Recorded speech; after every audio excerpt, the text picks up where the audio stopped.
Well, how much do you think about the air quality inside your home? If the answer is not all that often, now would be a good time to do so. October is Indoor Air Quality Month. The majority of people with asthma have allergic triggers, and some could be hiding in your home.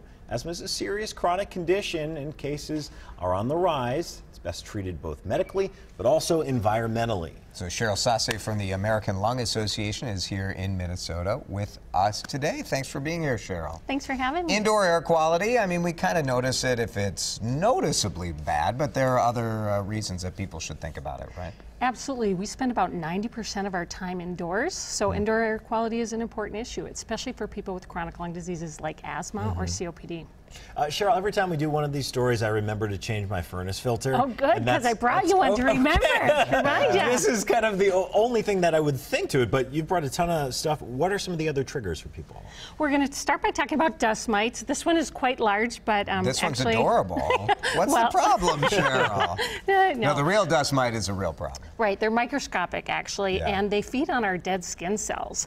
And so what we want to do is get rid of them. We find them in our mattresses, our pillows, upholstered furniture, carpet, stuffed animals. So stuffed animals, yeah. Yeah, okay. so for kids, we want to get those stuffed animals out of their bedrooms, but also we want to encase their mattresses and their pillows. And it's as simple as putting your pillow inside, zipping it closed, wrong side for the zipper. Pillow cover. Then pillowcase over that. And then you can put your pretty pillowcase on top of it. Perfect. Easy. Stuffed animals, you say just keep them out. Yes, and make sure if you do have some that they're washable. Okay. Okay. But also I put this here to talk about pets. So we know that if you're allergic to pets, that pet dander can be an issue. Yeah.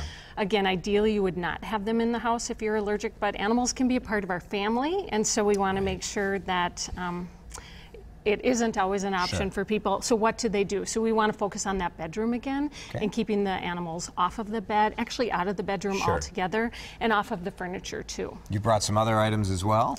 Right, so cockroaches are also an issue people don't want to talk about. No, we do not. And we don't Come on, Cheryl, what are you doing You can't even make an adorable plush cockroach. You can do it with the dust mites, but that's it. Please get the cockroaches out of your house. Yeah, that's right. Well, and the thing is we don't usually see them because they're nocturnal, but they look for water and food to survive, and so we want to look for any leaks. Usually we'll see evidence of them around sinks or wash machines, things like that under the cupboards.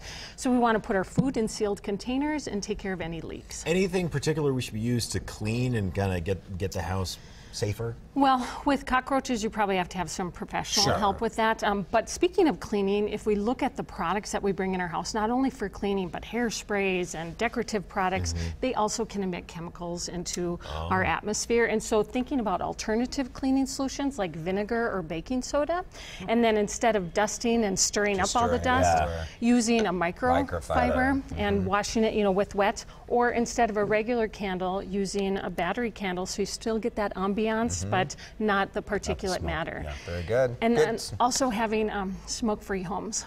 Yep. For sure. Yeah. Huge impact. And change those filters. That's right, and change the filters. Cheryl, thank you. We appreciate it. I appreciate it. Thank you.